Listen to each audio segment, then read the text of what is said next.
Differential equation, इसमें अवकल समीकरण का होता है dy dx। सबसे पहले यदि y बराबर में fx हो, ठीक है, तो dy dx और इसको लिखेंगे dy dx fx, अर्थात इसी को लिखा जाता है कि dy dx और f डैश x, यही ना। यदि d square y dx square हो तो इसको भी लिखा जाएगा कि dy dx, और fx अगर कर दें तो ये f डबल डैश x हो जाता है द्वितीय कोटि में। तो तृतीय कोटि में क्या हो जाएगा dy dx 3 और q, अर्थात इसको f3 x लिख सकते हैं। मतलब प्रथम कोटि का अवकलज अगर कहा जाए, अवकलज इसको dy dx लिखा जाता है, इसी को f डैश x लिखा जाता है, ठीक है। प्रथम कोटि का अवकलज अगर d square y dx square हो तो ये द्वितीय कोटि का अवकलज होता है। क्या होता है? द्वितीय कोटि। अगर d3y dx³ तो इसको f3x शॉर्ट में f3x लिखेंगे और ये तृतीय कोटि होता है। ऐसे चलता जाता है। तो कोटि तो बहुत इजी होता है, कोटि कोई नाम कितने कोटि का हुआ है ये पता चल जाता है अवकलन का रूप देखकर, ठीक है। अब यहाँ सबसे पहले अवकल समीकरण क्या होता है? तो अवकल समीकरण एक प्रकार का बहुपद समीकरण है, एक बहुपद समीकरण जिसमें एक अवकल व्यंजक अवश्य हो, वही होता है अवकल समीकरण। जैसे मानकर चलो यहाँ अगर हम लिखे हैं कि x square plus 2xy plus 3 equal to 0, तो ये तो है समीकरण तो है, लेकिन अवकल समीकरण ये नहीं है, ठीक ना। बहुपद भी है, बहुपद जो 10th क्लास में जो पढ़ाया गया है वही बहुपद का रूप दिया जाएगा। एक और चीज बहुपद का रूप बताया गया होगा कि हमेशा बहुपद किसे कहा जाता है? वैसा व्यंजक जिसका घात हमेशा धनात्मक पूर्णांक हो, इसका भी कोटि और घात दोनों धनात्मक पूर्णांक ही होगा। ये हम नहीं कर रहे हैं कि हमेशा अगर पूर्णांक नहीं है ना तो पूर्णांक होना उसको सॉल्व करो, ठीक ना। सॉल्व करने के बाद उसको पूर्णांक करेंगे और तब उसको देखेंगे कि इसमें कितना कोटि है और कितना घात है। अवकल एक बहुपद समीकरण जिसमें एक अवकल व्यंजक हो, जैसे इस तरह से अगर लिखा गया कि dy dx plus 2x equal to जो भी हो y लिखा गया हो, चाहे dy dx हो तो अब y में नहीं होगा, जो भी हो k हो a हो अचर पद हो, तो ये एक अवकल समीकरण है। क्यों? क्योंकि इसमें dy dx है। अवकल समीकरण होता है का कि एक ऐसा बहुपद जिसमें एक अवकल व्यंजक रूप है। एकदम शॉर्ट में बताता है, ऐसे अवकल समीकरण के हम डेफिनेशन बताएंगे तो बहुत ज्यादा लंबा हो जाएगा, ऊपर निकल शॉर्ट में समझ लो कि हो लगा, ठीक है। मतलब कुछ हम लिख रहे हैं अवकल समीकरण का रूप।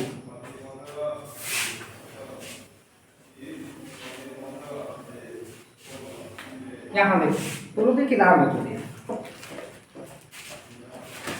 अवकल समीकरण जैसे दिया है कि dy dx e के मॉल x d square y dx square plus y 0 dqy dx³ plus x square d square y dx square equal to 0।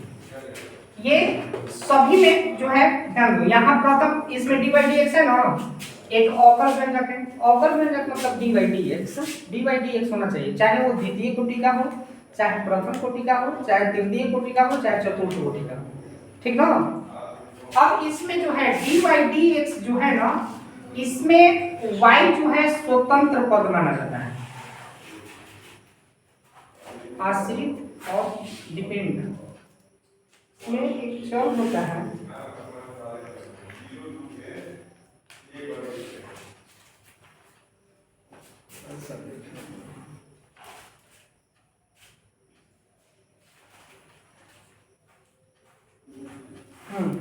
स्वतंत्र चर के सापेक्ष और आश्रित चर हो जाए। स्वतंत्र चर ये होता है, स्वतंत्र चर और ये आश्रित चर होता है, ठीक है। जो जिसको मतलब स्वतंत्र चर वो होता है, जैसे कि यहाँ डी बाई डी एक्स रखेंगे तो डी एक्स जो है ये वेरिएबल चर होता है, मतलब ये बदलेगा, एक्स का मान बदलता है। जैसे d by y equal to लिखे हुए हैं कि 2x² इस तरह से करके, तो डी बाई डी एक्स निकालेंगे ना तो ये वाला बदल जाएगा, चेंज ना हो जाएगा। अब इसका अवकलन करेंगे तो कितना होगा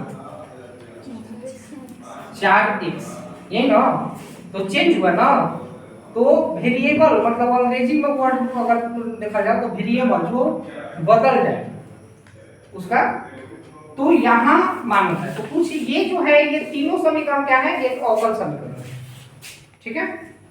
एक सबसे बड़ा चीज बता रहे हैं, अवकल समीकरण पे कभी भी अवकल समीकरण यहाँ अगर कर दें हम कि D by D x plus sine D by D x बराबर में जो भी के हो etc, ये अवकल नहीं होगा, अवकल समीकरण नहीं। अब बोलो का यहाँ कभी भी थीटा का मान मतलब कोण कह जाओ, एंगल जो है डी बाई डी एक्स यानी जो अवकल नहीं हो सकता है। अगर इसको इस तरह से लिख दें कि D by D x plus sine x into D by D x बराबर में के, तो ये है समीकरण, अवकल समीकरण ये है, लेकिन ये नहीं है। समझ रही हो ना, इसको ध्यान से देखना, क्योंकि इसी पे कोटि जब घात बताएंगे ना तो घात उसी का होगा जो अवकल समीकरण होगा। अगर अवकल समीकरण नहीं है तो घात होते हुए भी अपरिभाषित हो जाता है। क्या कर रहे हैं, समझ रही हो ना। कोटि तो लगभग सभी का होता है, कोटि लगभग होगा, लेकिन घात जो है अवकल समीकरण जो नहीं होता है उसका घात परिभाषित नहीं है। लिखा जाएगा कि ये अवकल समीकरण, अगर इसका अगर लिख दें हम तो इसका घात परिभाषित नहीं होगा, क्योंकि ये अवकल समीकरण नहीं है। तो दो चीज, एक एंगल कोण होना चाहिए, कोण में कभी डी बाई डी एक्स नहीं होना चाहिए, ठीक है। और एक और चीज है, यदि e के पावर x है तो ठीक है, अगर e के power D by D x जो है घात अवकल समीकरण में नहीं होना चाहिए। चाहे अगर मान चलो कि यहाँ है कि x के power D by D x, ठीक है, तो ये जो है अपरिभाषित हो जाएगा। क्लियर है क्या कर रहे हैं, बाकी सब कुछ होगा। अब हम यहाँ 10-12 जितने भी हैं और लिख रहे हैं समीकरण, केवल समझो ये तीन उत्तर लिखे हुए थे, एक्स स्क्वायर और d square y d x square q equal to 0। एक और यहाँ दिया है देखो कि d q y d x q plus 2 d square y d x square का वर्ग minus d y d x फिर प्लस वाई इक्वल टू 0 है। एक और है कि डी वाई डी एक्स का वर्ग plus d y d x minus sine square y equal to 0 है। एक यहाँ है d y d x plus sine d y d x equal to 0। चलो 6 इतना तो समझ। ये जो है अवकल समीकरण में बहुपद में है, बहुपद में है और अवकल समीकरण में, ठीक है। बहुपद की घात धनात्मक पूर्णांक होना चाहिए, बहुपद वही होता है जिसका घात धनात्मक पूर्णांक होना चाहिए। ये भी है अवकल समीकरण है, ये अवकल समीकरण है, ये भी अवकल समीकरण है, ये भी अवकल समीकरण है, ये भी है, लेकिन ये नहीं है, ये अवकल समीकरण नहीं। क्यों? इसमें यहाँ देखो एंगल साइन थीटा होना चाहिए, चाहे साइन एक्स होना चाहिए, एंगल की जगह पर जो है अवकल रूप दे दिया है, ठीक है, तो ये नहीं है। कोटि बहुत ही इजी होता है। यहां से कोटि देखो, कोटि बहुत इजी होता है। कोटि मतलब अभी बता देने से कोई दिन, जितनी कोटि के किसी भी अवकल समीकरण में, किसी भी अवकल समीकरण में यदि कोटि वही होता है जितनी अधिकतम उसकी अवकलन, जितनी अधिकतम अवकलन हुआ। जैसे इसको पूछें इसमें कितनी बार अवकलन हुआ है, इसका अवकलन कितने, प्रथम कोटि का अवकलन हुआ है कि द्वितीय कोटि का, तृतीय कोटि का कि चतुर्थ कोटि का, इसमें है प्रथम कोटि के। तो कोटि इसका कितना होगा 1, ठीक है। इसमें अधिकतम कितनी कोटि का हुआ है, द्वितीय कोटि का ना, तो इसकी कोटि क्या होगा 2। इसमें अधिकतम कितना है, तृतीय कोटि का, तो कोटि कितना होगा 3 होगा। इसमें अधिकतम देखना है, तो यहाँ देखो, यहाँ तृतीय कोटि हुआ है, यहाँ द्वितीय कोटि हुआ है, यहाँ प्रथम कोटि है, तो अधिकतम करना है। तो अधिकतम 3 बार हुआ है ना, तो कोटि कितना होगा, कोटि कितना होगा 3 होगा। इसमें